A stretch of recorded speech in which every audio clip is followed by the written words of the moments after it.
Vargas. Tenho o prazer de recebê-los para o terceiro encontro de parentalidade e adoção do Triângulo Mineiro.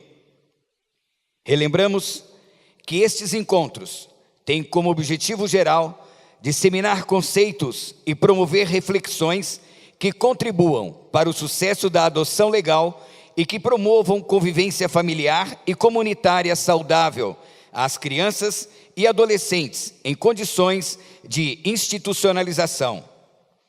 Como objetivos específicos, os encontros visam, dentre outros, promover maior unicidade de pensamento e ação na rede de proteção e garantia dos direitos da criança e do adolescente, propiciar a ampliação dos conhecimentos no que tange às questões afetas à adoção, apresentar pensamentos e conceitos sobre a atuação dos operadores das diversas áreas envolvidas no campo da adoção, possibilitando uma análise científica profunda sobre o tema. Solicitamos aos presentes a gentileza de desligarem os aparelhos celulares ou que os mesmos sejam colocados no modo silencioso. Obrigado.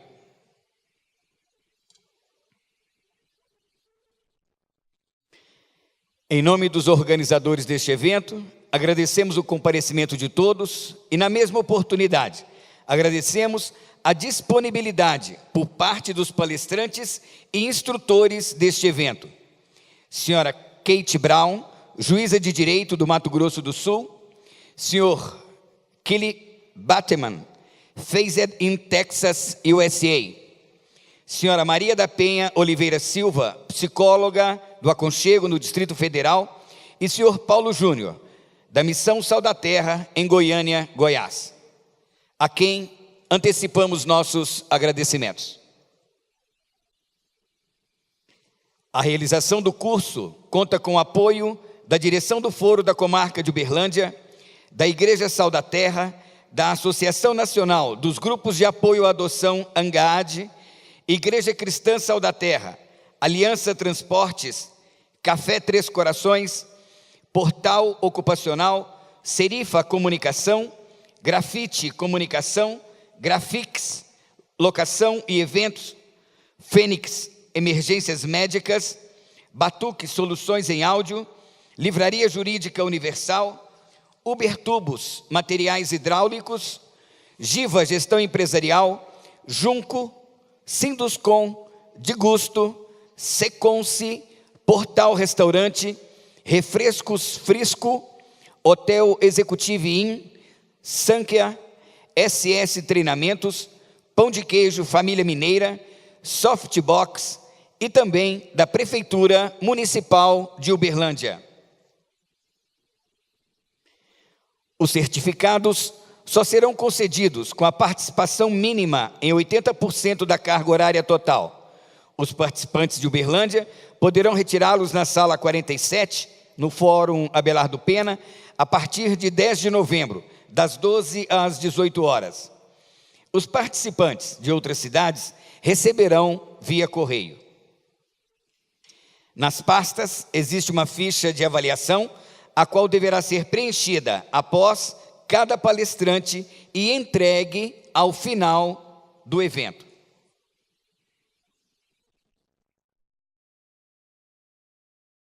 Para compor a mesa de honra, convido o Dr. José Márcio Parreira, juiz da 8ª Vara Cível, neste ato, representando a direção do Foro da Comarca de Uberlândia, bem como a Vara da Infância e Juventude e o Núcleo da Escola Judicial Desembargador Edésio Fernandes, Polo Uberlândia.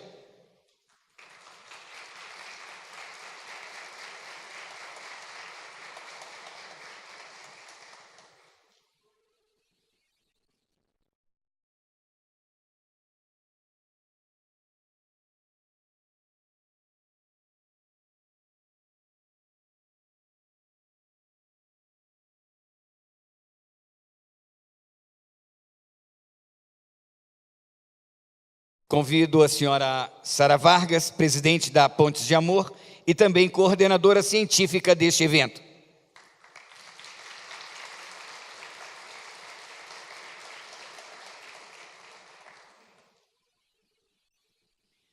Convido ainda o doutor Epaminondas da Costa, promotor de justiça da Vara da Infância e Juventude da comarca de Uberlândia.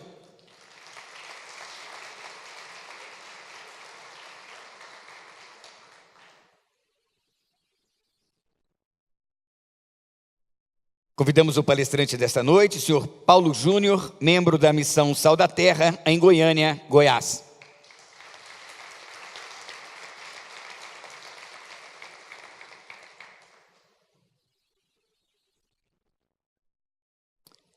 Convidamos também a senhora Denise Portes, secretária de Desenvolvimento Social e Trabalho da cidade de Uberlândia.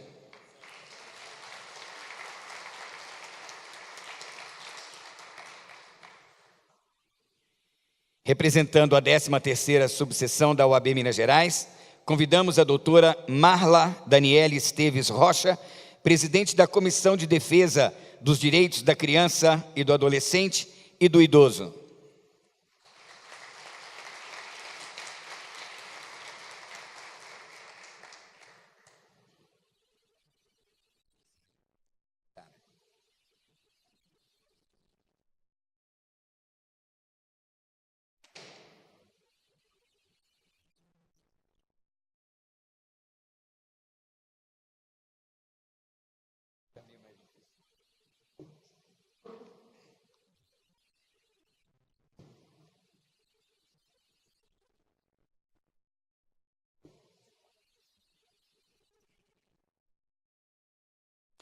Registramos a presença das seguintes autoridades, as quais gostaríamos que sentissem parte da mesa de honra. Senhor vereador Adriano Zago, senhor Lopes, conselheiro tutelar, senhora Helena Marta Lopes, também conselheira tutelar, senhor Dilson, neste ato representando o vereador William Alvorada, senhora Lindacir, coordenadora do Ampara, no Mato Grosso. Caso tenhamos deixado de nominar alguma autoridade, por favor, nos perdoe e sintam-se também como partes da mesa.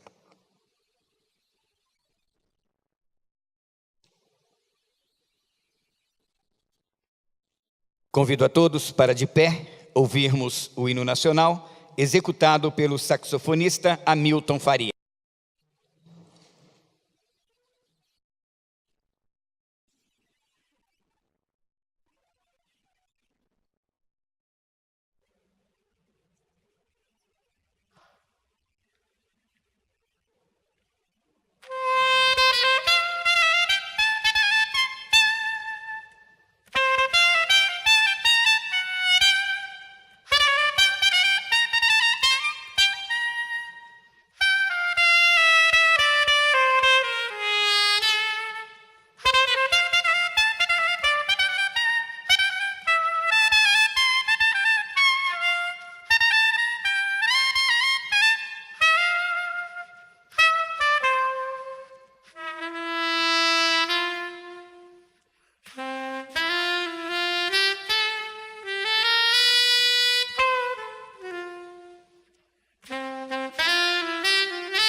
Nossos agradecimentos ao saxofonista Milton Faria pela brilhante apresentação. Gostaríamos de registrar a presença da senhora Simone neste ato, representando o deputado estadual Luiz Humberto Carneiro. Obrigado pela presença.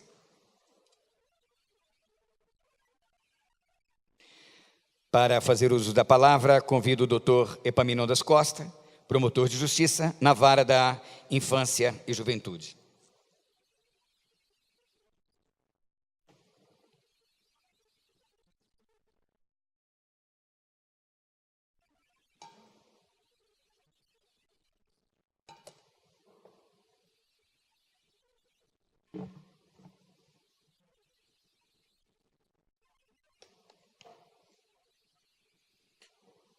Querido casal Sara Vargas e Rodrigo Rangel, meus amigos, idealizadores da criação da Associação Civil Pontes de Amor.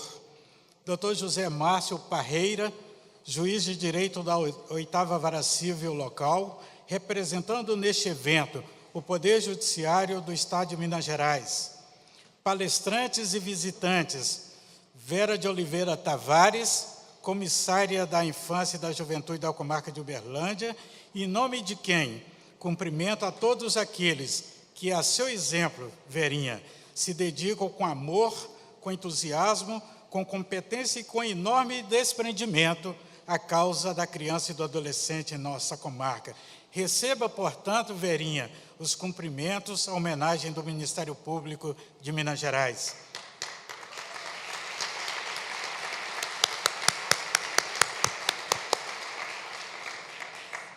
Queridos participantes deste evento, deste importantíssimo evento, senhores e senhoras, representando neste ato o Ministério Público de Defesa dos Direitos da Criança e do Adolescente da Comarca de Uberlândia, trago aqui o meu testemunho a respeito da indispensabilidade que se tornou o trabalho desenvolvido pela Pontes de Amor, concorrendo decisivamente para a proteção verdadeira das nossas crianças e adolescentes em situação de completo abandono familiar e, por isso, acolhido em instituições que outrora recebiam o nome de orfanatos, depois passaram a se chamar abrigos e agora são denominadas de instituições de acolhimento. Nesta situação de orfanato ou de abrigamento, chegamos a ter em Uberlândia mais de 200 crianças e adolescentes institucionalizados. Hoje são em torno de 30. O fato é que, prestando assistência jurídica e psicológica, encorajando e apoiando seguramente os interessados na adoção, principalmente aquela tardia, Pontes de Amor tem dado enorme contribuição no encaminhamento à adoção de crianças maiores, de adolescentes e de grupos de irmãos. Mais importante ainda, Sara, é que, depois dos cursos preparatórios para adoção e do apoio permanente aos interessados na assunção do papel de pai e de mãe, que Pontes de Amor assumiu como seu compromisso institucional com a população de Uberlândia e, enfim, com a população brasileira, desapareceram quase que por completo as devoluções de crianças e de adolescentes sob a guarda judicial para fins de adoção. De fato, com a preparação séria, segura e comprometida, ministrada por Pontes de Amor, os interessados aventureiros na adoção desapareceram.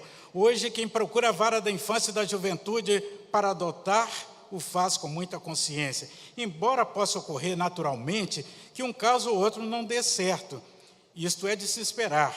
O que não é aceitável é que a exceção se torne algo escancarado, como ocorria outrora.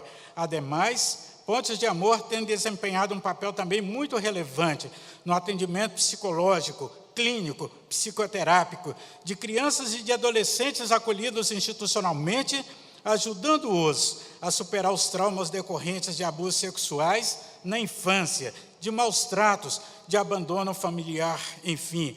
Este atendimento psicológico tem sido extensivo às famílias que acolhem tais vítimas, ou à própria família natural ou ampliada, quando ela demonstra que a reintegração familiar é possível. São tantas as frentes de trabalho, Sara e Rodrigo, desenvolvida, as frentes de trabalho da Ponte de Amor, que enumerá-las aqui representariam desrespeito às expectativas dos senhores e das senhoras em relação à fala dos demais convidados, das demais pessoas, sobretudo os convidados especiais e palestrantes nesta noite.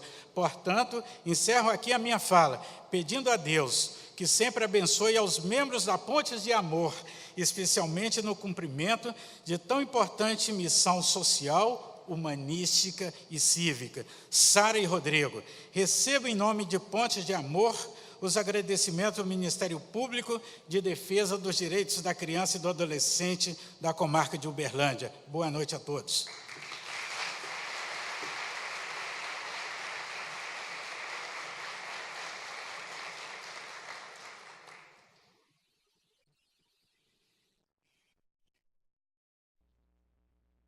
Passamos a palavra para a coordenadora da Pontes de Amor, senhora Sara Vargas.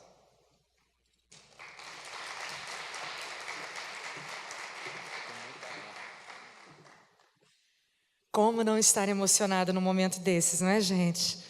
Eu quero começar dizendo que vocês são todos muito bem-vindos e que é uma enorme alegria para nós receber cada um de vocês. Cumprimento a toda a mesa, as autoridades aqui presentes e a cada um de vocês. Eu quero cumprimentar em especial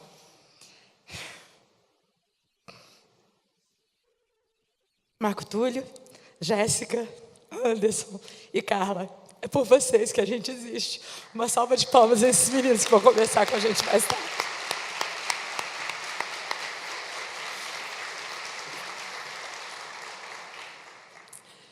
Falar de tempo é falar de oportunidades. A cada dia nós ganhamos um presente, uma dádiva do grande autor da vida. E esse dia, esse presente é o dia que se chama hoje. Se focarmos demais no passado, nós ficaremos frustrados, talvez guardaremos mágoas, ressentimentos e até vamos nos alegrar com algumas coisas, mas vamos ser saudosistas e, se o nosso foco maior for o passado, ficaremos em déficit. Se focarmos demais no futuro, ficaremos ansiosos e também não conseguiremos ter equilíbrio no nosso viver.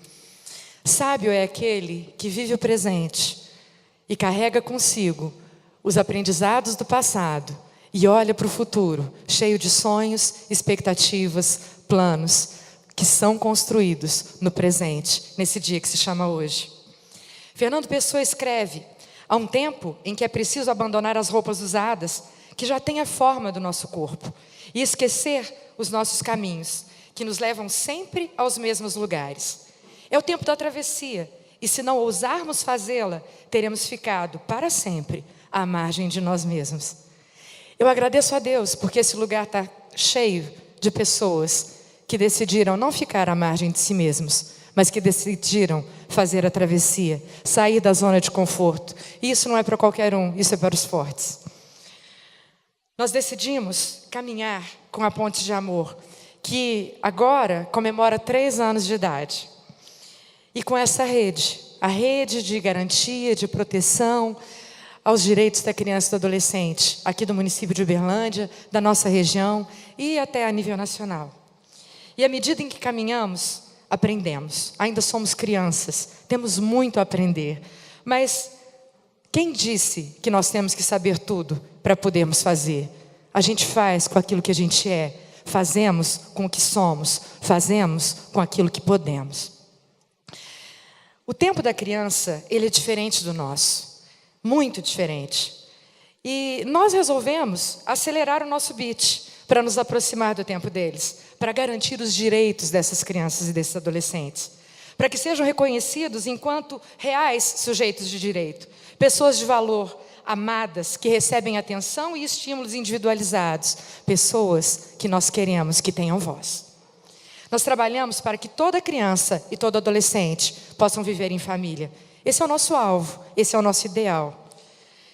Mas enquanto isso não é possível, que toda criança e adolescente sejam atendidos da melhor maneira possível em todas as suas necessidades.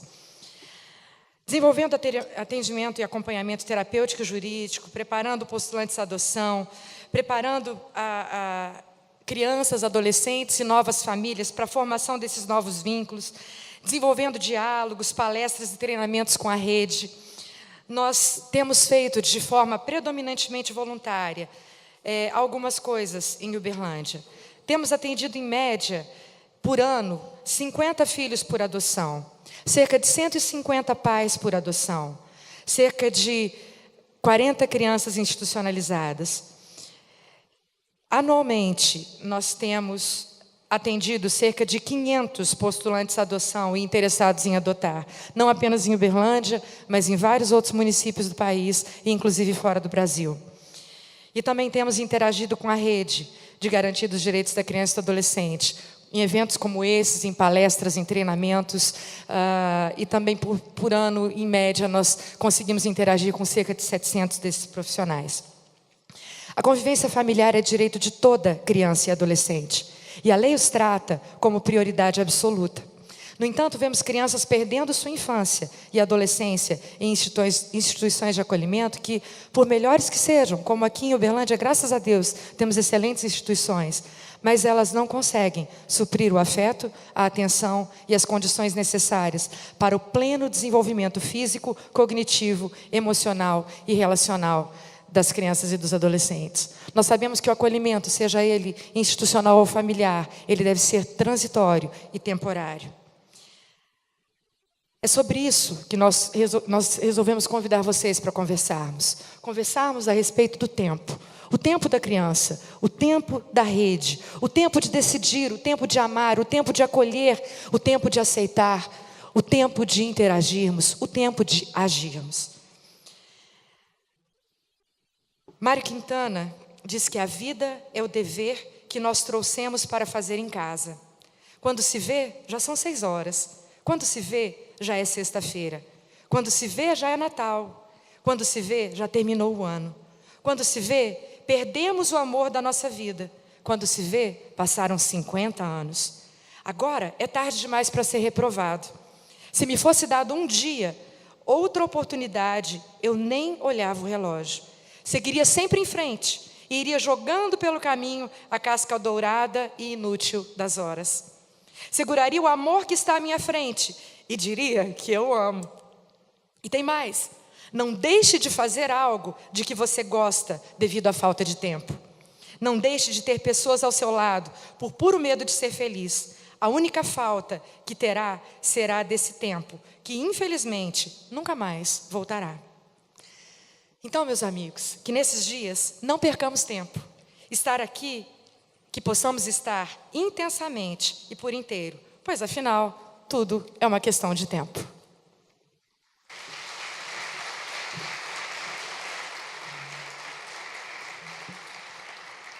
Boa noite a todos, eu sou o Rodrigo Rangel, sou marido da Sara e também pai do Ponte de Amor. E eu vim aqui hoje vou dar um pouco de voz aos sem voz.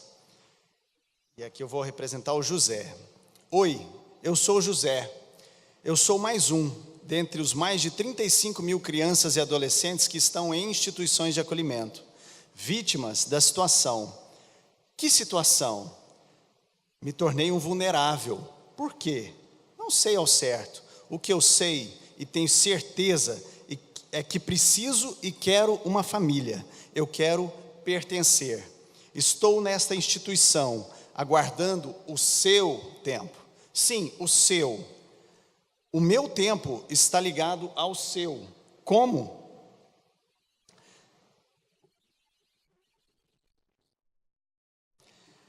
O meu tempo está ligado ao seu. Como? E agora eu dependo do seu tempo para viver um novo tempo. Esse é um relógio que funciona. E agora eu vou pedir todo mundo para colocar a mão no seu relógio, por favor. Se você não tem um relógio, coloque a mão no seu celular.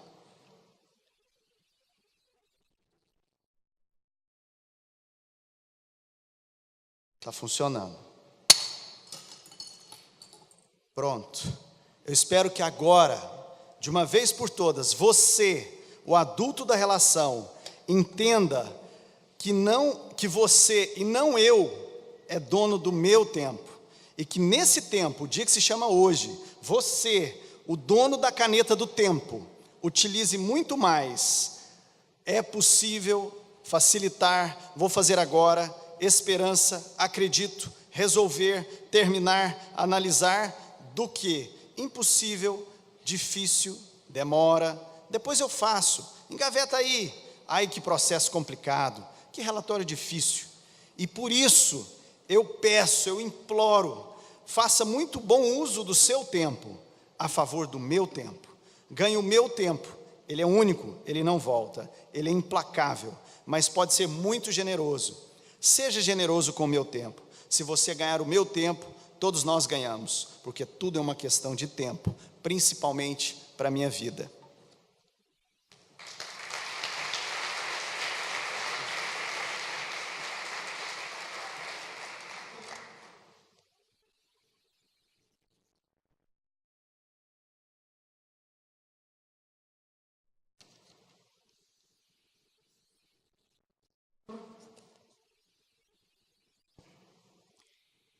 Por termos falado tanto em tempo, vamos ganhar tempo.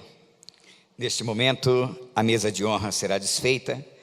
Passamos a palavra aos apresentadores Narlo Rodrigues e Érica Rossi, os quais darão continuidade à apresentação deste evento. Agradecemos a presença de todos e aproveitem ao máximo. Uma boa noite. Obrigado.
Boa noite a todos. Tudo bem? A gente vai agora escutar a música tema do evento, que é a música Tempo Perdido, do Legião Urbana. E eu tenho certeza que todo mundo conhece, né? Se não conhece, já ouviu aí alguma vez ou outra. Então, eu quero convidar vocês para a gente cantar junto, beleza? Vamos rodar o vídeo? O clips?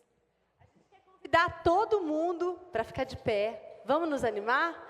Gente, eu duvido que existe uma pessoa aqui nessa plateia que não conheça essa música e não cante de olhos fechados. Então, vamos nos animar. Posso soltar o clipe, pessoal?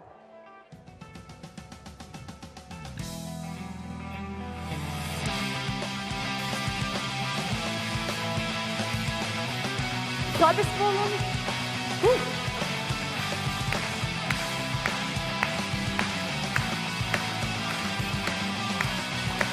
Aumenta o som, DJ! Todos os dias quando acordo, não tenho mais o tempo que passou, mas tenho muito tempo. Temos todo o tempo do mundo.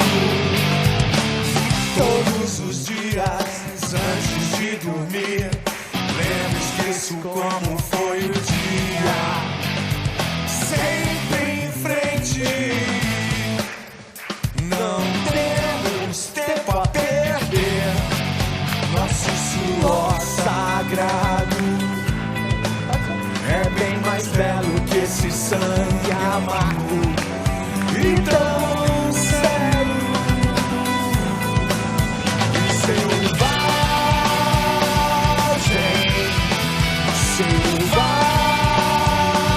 selvagem, selvagem.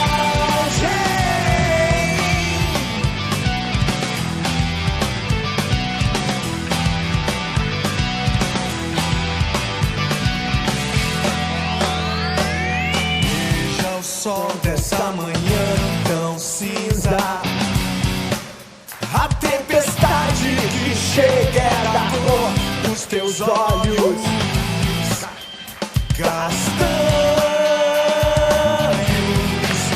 Então me abraça forte e diz mais uma vez que já estamos distantes de tudo. Temos nosso próprio tempo. Temos nosso próprio tempo. Temos nosso próprio tempo. Não tenho medo do escuro, mas deixe as luzes acesas agora. O que foi escondido é o que se escondeu, e o que foi prometido ninguém prometeu, nem foi tempo perdido. Somos tão jovens, tão jovens.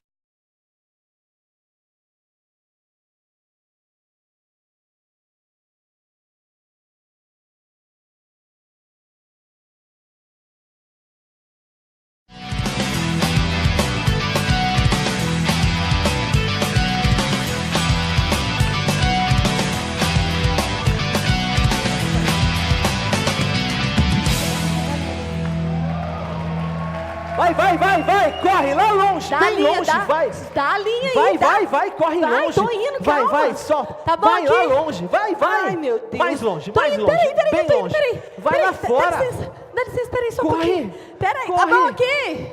Não, mais longe. Ai, meu Deus do céu, Essa pipa tem que peraí, só um subir. pouquinho. Assim, tá bom? Não tá, lá Não, fora. não tá.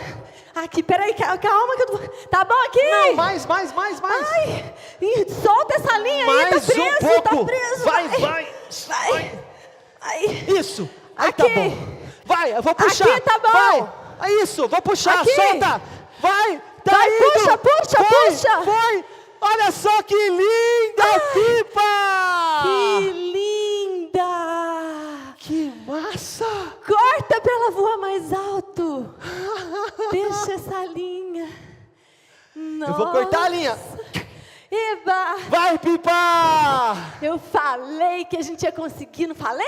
Não falei? Falou. Conseguimos. Mas antes a gente não estava conseguindo, né? Ah, mas antes é um tempo que já passou. É. Agora a gente consegue, Foi, é isso mesmo, agora a gente conseguiu. né? Isso mesmo, tudo é uma questão de, tempo. Tudo é uma questão de tempo. Tudo é uma questão de tempo e de vontade. Vontade. Vontade. Se importar. De se importar? Ai, piorou.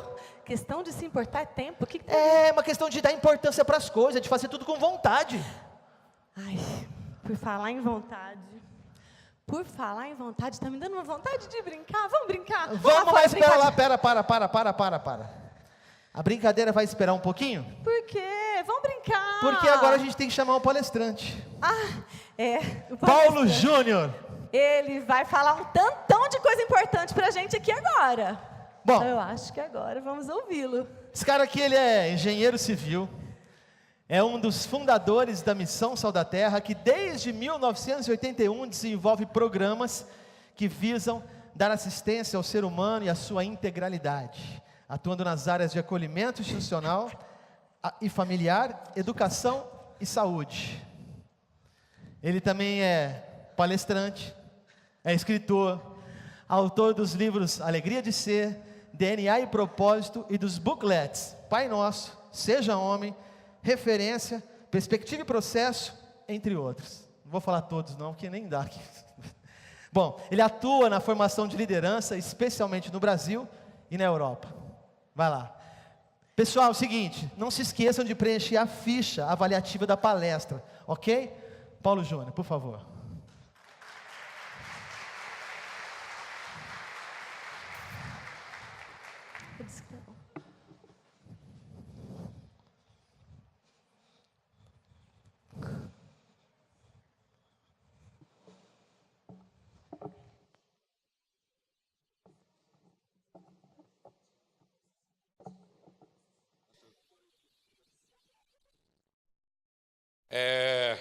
Antes de mais nada, eu queria avisar que nós temos uma tradutora de Libras, né? Linguagem de sinais, que vai poder ajudar aí na tradução para quem tiver necessidade. Muito bom. Sempre quando eu ouço essas apresentações assim, eu fico com a sincera sensação que eu estou falando de outra pessoa. Mas é legal estar aqui e, na verdade, eu creio que o que me qualifica para estar aqui essa noite é que eu sou casado e pai de 5 filhos. E, na verdade, todos eles por adoção. Porque quando a gente entendeu a graça, o privilégio, o significado da adoção, e a gente começou a trabalhar isso no nosso coração, nas nossas vidas e no nosso entendimento, nós temos 2 filhas por adoção. E no início de tudo, a gente achava que o nosso maior desafio seria convencer as filhas por adoção que elas eram iguais aos nossos filhos que foram concebidos fisiologicamente. Depois nós descobrimos que o nosso desafio era muito maior. Era convencer os nossos filhos biológicos que eles também já tinham sido adotados. Porque os verdadeiros filhos só são aqueles que já foram adotados. E não apenas paridos. Quem ajudou a gente a entender isso muito bem foi nossa filha mais nova, a Bebel. Um dia a Alana encontrou a Bebel chorando muito, quase inconsolável. E a Alana quis saber dela por que ela chorava tanto. E ela disse, é porque todo mundo diz que a Sara é filha do coração e eu sou filha da barriga. E eu não queria ser filha da barriga, eu queria ser filha do coração. Então eu quero agradecer muito a Deus pelo privilégio, a honra de estar participando de um momento como esse. Porque, na verdade, eu vim aqui muito mais para dar testemunho das nossas convicções e daquilo que é a nossa certeza de vida, é a nossa fé. Como homem cristão, como pai de família, adoção para nós é um dos pontos fundamentais, essenciais, inegociáveis da nossa convicção de fé e prática. Eu quero cumprimentar a todos na bendita, suficiente paz de Cristo Jesus, o Senhor. Que a paz de Cristo seja sobre todos, sobre esse lugar, sobre esse evento. Quero cumprimentar os meus ex-companheiros de mesa, quando a gente estava pegando gosto de desmontar a mesa. Mas tudo bem, foi por uma boa causa. E eu estou muito feliz de estar aqui. O tema que me pediram para compartilhar, para refletir, e quem me conhece sabe que eu não vim aqui para fazer uma palestra. Eu vim muito mais para instigar o pensamento de vocês, para que a gente pudesse refletir, meditar, avaliar, pensar sobre isso. Porque eu sou um homem de estrutura, de pensamento objetivo, prático, quase cartesiano, porque minha formação profissional é engenharia civil. Mas eu tive também o privilégio de me dedicar ao estudo das Escrituras, da Palavra de Deus, e me tornei também um teólogo, estudioso da Palavra, e isso me dá a graça de transitar nos 2 mundos, o mundo das realidades visíveis, objetivas, pragmáticas, cartesianas, mas também o mundo das realidades subjetivas, daquilo que é o invisível.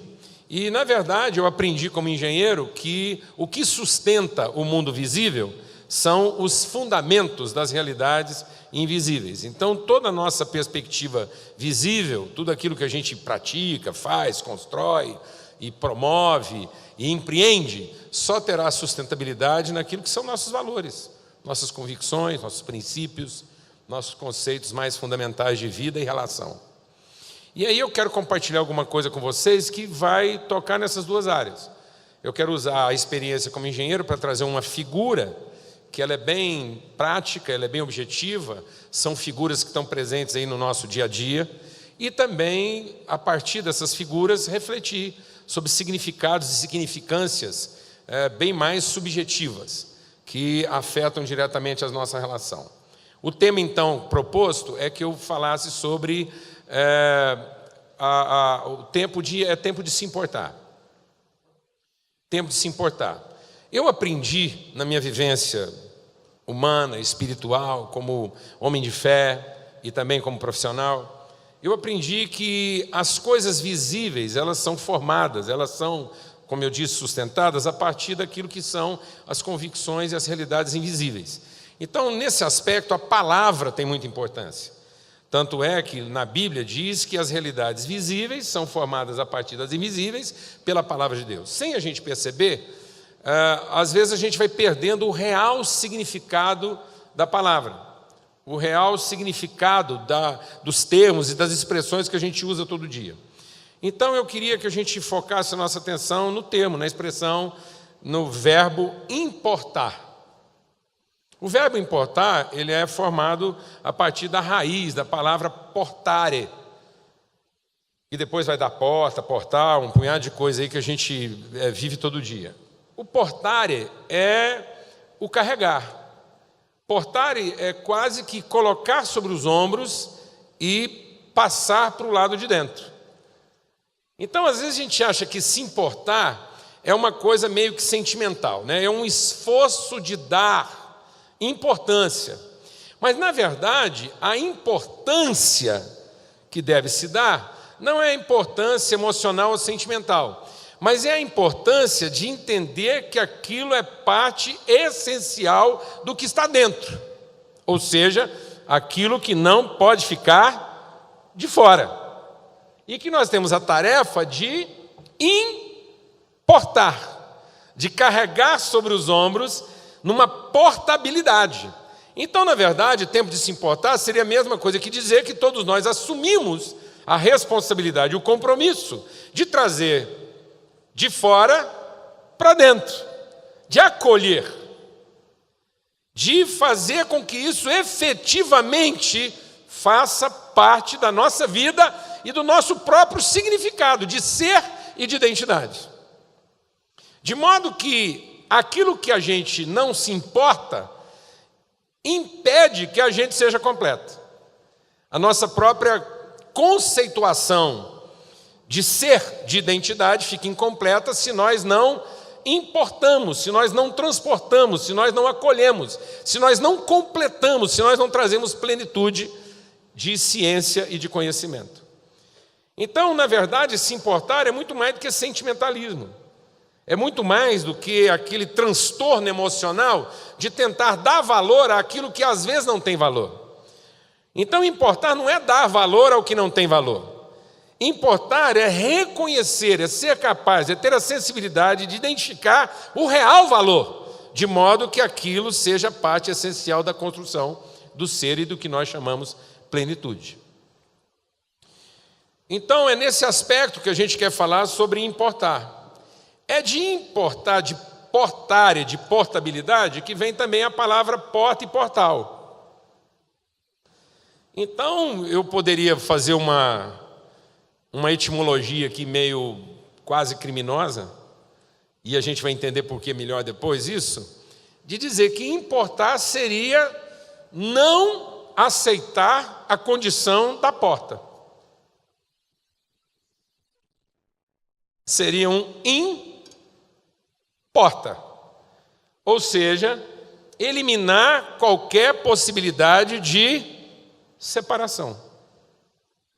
Eu fico me lembrando, então, de Jesus.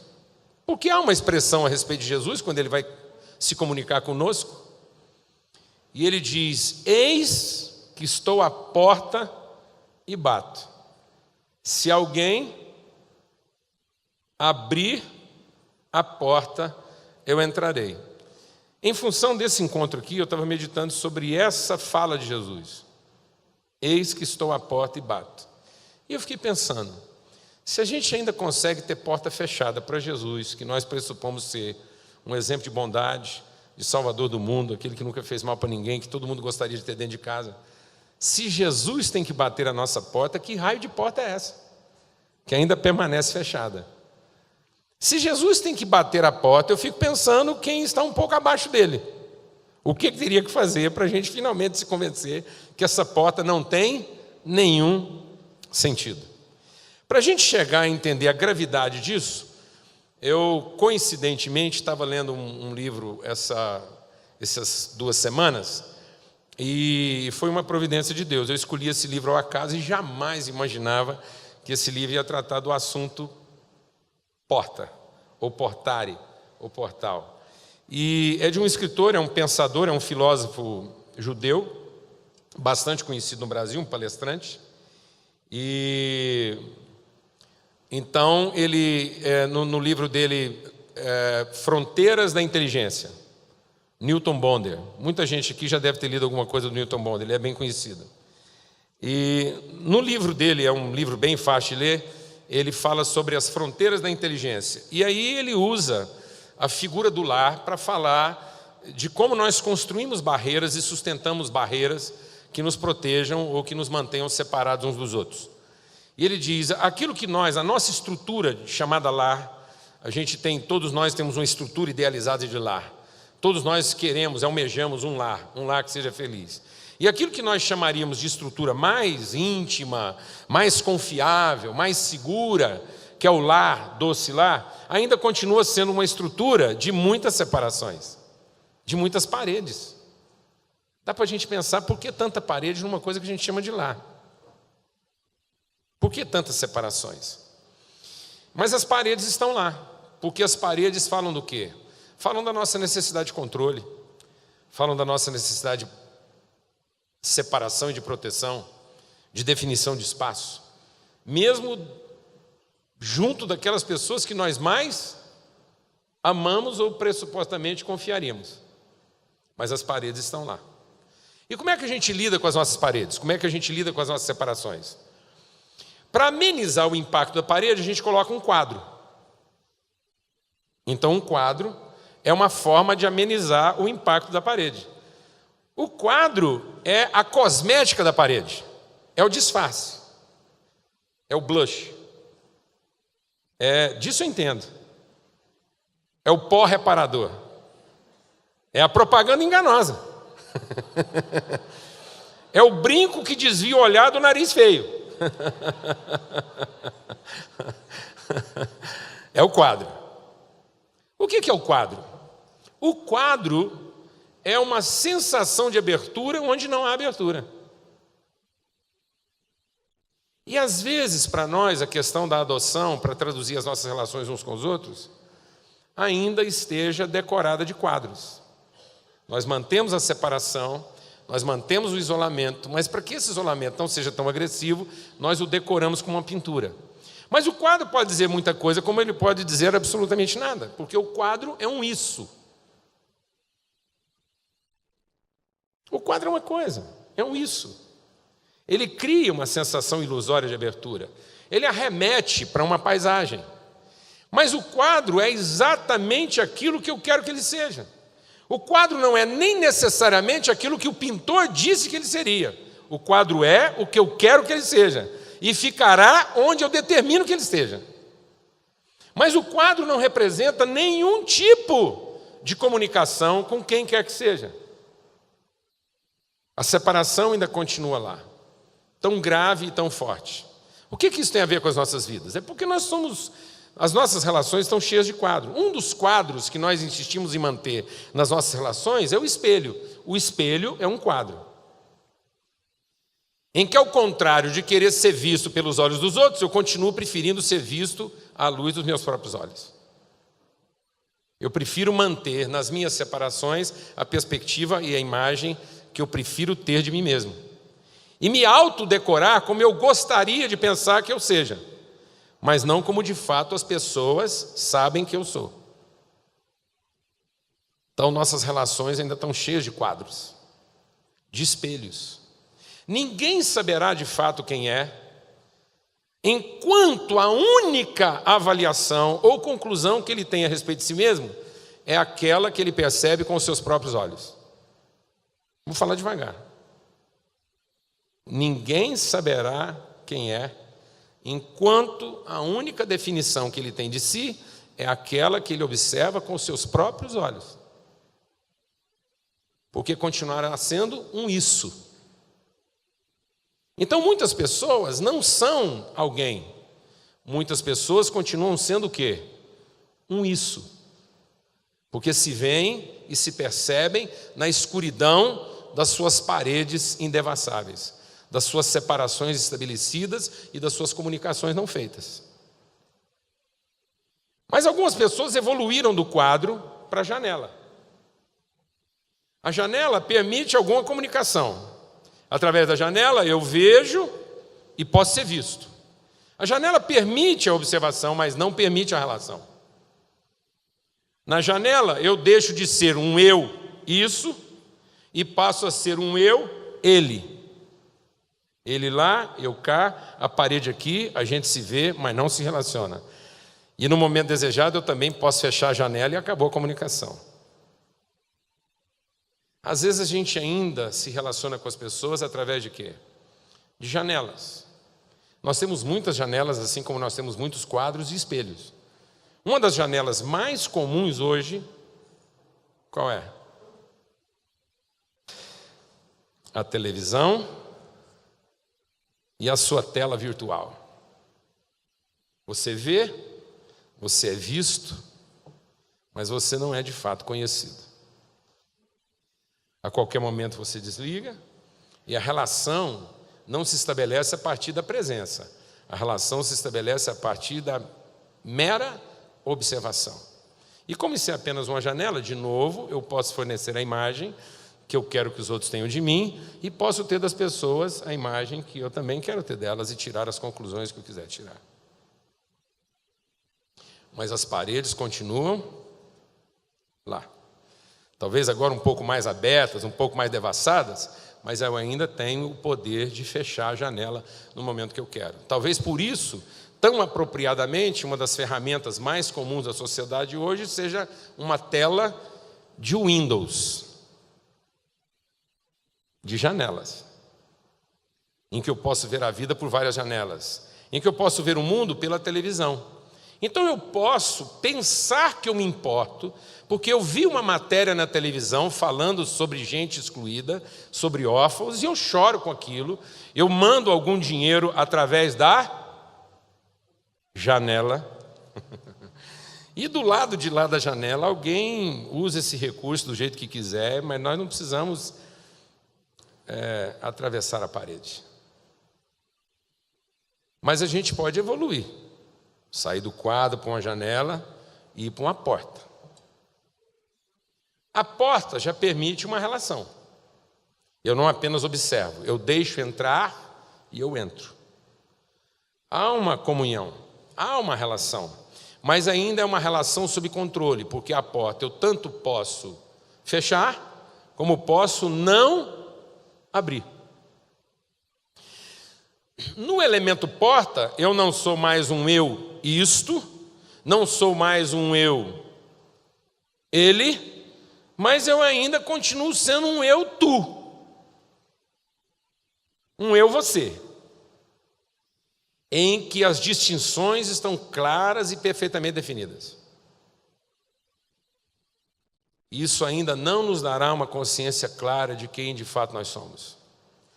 Enquanto nós mantemos as paredes e permitimos alguma penetração através delas, seja através de um quadro, de uma janela ou de uma porta, a questão da adoção para nós ainda vai ser um quê. E talvez aí esteja o nosso maior problema. talvez as coisas mais importantes da nossa vida ainda seja um quê? Estudar, um quê? Trabalhar, um quê? Adotar, um quê? Parece que a gente fica com a sensação de que as coisas mais importantes da nossa vida ainda é um que fazer. Eu tenho que estudar, eu tenho que trabalhar, eu tenho que resolver o problema do órfão. Então eu tenho que fazer alguma coisa face ao problema que me apresenta. Mas isso não é necessariamente a tradução de quem eu sou. É só um quê. É um quê, como ter que comer ao meio-dia só porque eu senti fome. É um quê, como quem tem que atravessar a rua. É um quê, como quem tem que pegar um ônibus para chegar do outro lado. É um quê, como quem vai à padaria para comprar pão. E a minha pergunta hoje é: a vida é definida por um quê ou por um quem? A adoção é um quê ou um quem? Será que a gente vai à padaria para comprar pão ou para encontrar o padeiro?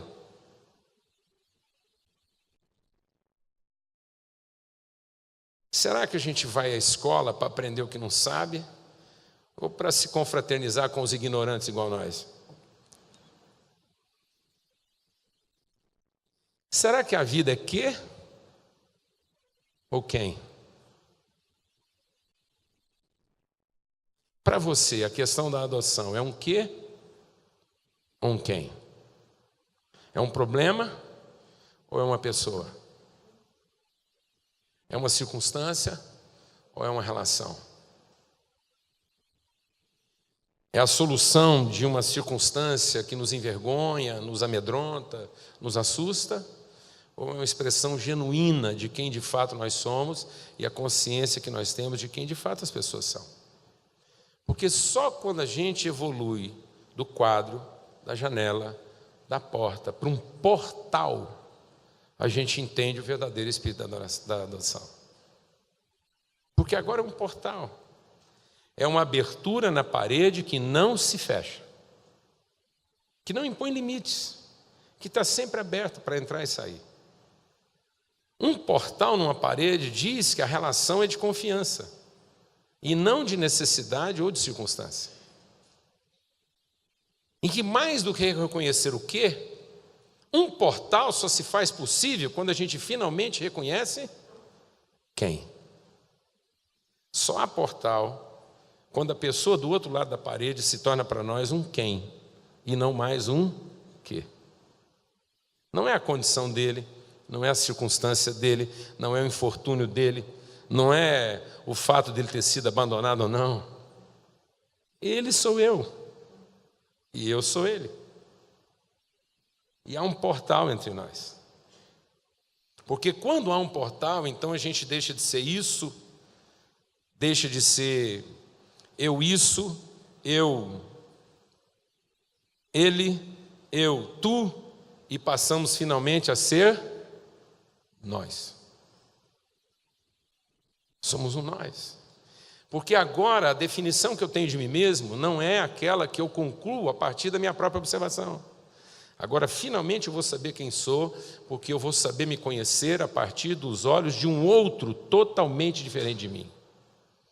A adoção é o maior dos privilégios, porque, finalmente, eu vou poder ser definido pelos olhos de um outro, que não sou eu, que não me convém, que eu não controlo, que eu não domino. E ele vai poder dizer. Às vezes você acha que é uma pessoa paciente, às vezes você acha que é uma pessoa bondosa. Sabe quem vai dizer que você é uma pessoa paciente? Alguém que irrita você profundamente, e apesar dessa pessoa te irritar profundamente, você não perde a paciência com ela. Ela vai poder dizer para você que você é paciente, não você. Alguém está entendendo o que eu estou dizendo ou não? Quando uma pessoa que te irrita profundamente finalmente diz que você é paciente, pode acreditar, você é uma pessoa paciente. Como é que você vai saber que é uma pessoa bondosa? Porque você faz o bem? Não. Quando finalmente alguém te feriu profundamente e representa para você o pior dos seus medos, e você, vencendo os seus medos, resolve ter uma relação com ela, e ela, sabendo que representa para você uma ameaça, recebe o seu afeto. Então essa pessoa vai poder dizer que de fato você fez um bem. Não é a avaliação que nós fazemos de nós mesmos, mas são as virtudes que se materializam na vida do outro. Porque nós resolvemos banir da nossa vida os quadros, as janelas e as portas, para que nem o Salvador precise bater a nossa porta. E eu gostaria de deixar esse apelo, que a gente transformasse a nossa vida numa vida de portais. Isso talvez seja a melhor definição de importar. Importar. Que você seja uma pessoa que se importa. Uma pessoa que importa, porque a sua vida não é mais feita de pequenas aberturas, pequenas concessões, mas você resolveu, de uma vez por todas, transigir os seus medos e abrir no seu coração um portal, uma abertura que não se fecha mais. Porque, na verdade, o contrário de amor não é raiva. O contrário de amor é medo. A gente só tem raiva de quem a gente tem medo. O maior obstáculo à adoção não é outra coisa senão o medo. O medo de ser ferido, o medo de ser desapontado, o medo de ser enganado, o medo de ser roubado por alguém que se parece outro que não nós mesmos. Mas, na verdade, está aí a nossa melhor oportunidade de finalmente conhecer se somos aquilo que nós pensamos que somos. E eu queria deixar para você um desafio. Jesus, que é quase uma unanimidade, que representa para nós um sinal de esperança e fé, foi um filho por adoção. E eu fico pensando na relação de Jesus com José. Quantos constrangimentos Jesus representava para José? Eu fico pensando se qualquer homem aqui recebesse a notícia, sua mulher chegar em casa hoje à noite e dissesse para você: estou grávida pelo poder do Espírito Santo. Se você engolir essa história aí de qualquer jeito. Já que Maria ficou grávida pelo poder do Espírito Santo, não havia a menor possibilidade de Jesus se parecer com quem? Com José. Eu fico pensando na vida de José. Quantas vezes José procurou alguma coisa na sobrancelha, no nariz, no formato dos olhos, para diminuir o seu constrangimento. Para que ele, como homem, pudesse aplacar os seus medos. Mas ele teve que superar tudo isso e exercer o Espírito de Deus, o Espírito de adoção. E talvez a gente, como cristão, cometa um crime de interpretação teológica. Porque na teologia se diz que nós não podemos separar Jesus homem de Jesus Deus. Jesus é perfeitamente homem e perfeitamente Deus. Por isso que quando Jesus diz assim, eu só faço aquilo que vi meu Pai fazer, a gente imediatamente pensa que Jesus está falando de quem? Só de Deus. Mas está errado. Porque quando Jesus diz, eu só faço aquilo que eu vi meu Pai fazer, ele também está falando de quem? De José. Porque quando Jesus ainda era bem pequeno, não tinha a menor ciência do que ainda estava por vir, porque era uma criança.